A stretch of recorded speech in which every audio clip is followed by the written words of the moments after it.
We're talking about its strength.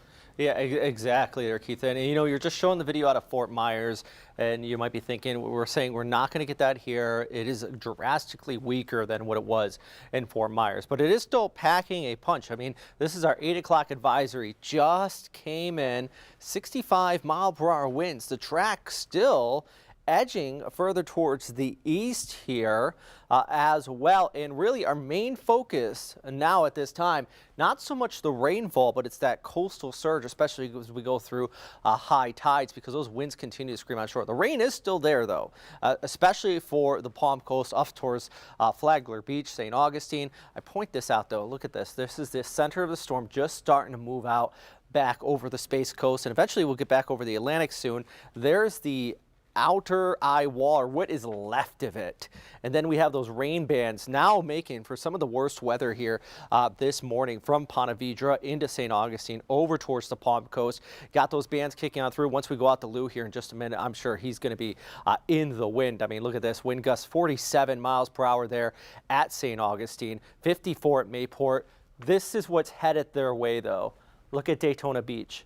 69-mile-per-hour wind gusts. That is still tropical storm strength, and it's still within the threshold of what we were forecasting. We're expecting max about 60, isolated spots up to 70 miles per hour along our immediate coastal areas, and it does look like that rain band is going to continue to edge up here. As we go ahead through this afternoon, the bulk of the storm is going to start to shift towards east, but still continue to pump that moisture on shore.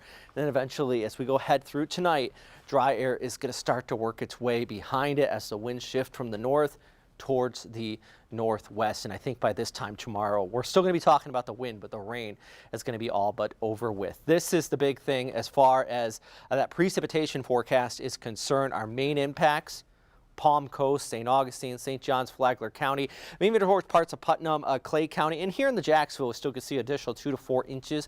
But the heavy stuff, that stuff we're showing in the videos, we got most of our team out here. That is down here towards our southeast. That's where the big story is right now. As we go ahead through the rest of this morning, look at St. Augustine, high tide kicking up there around noon. Just after that high tide, I think that's our highest risk of that flood wall being breached, that chance of some of those water levels continuing to rise. For Jacks Beach, it's going to be around 12:30.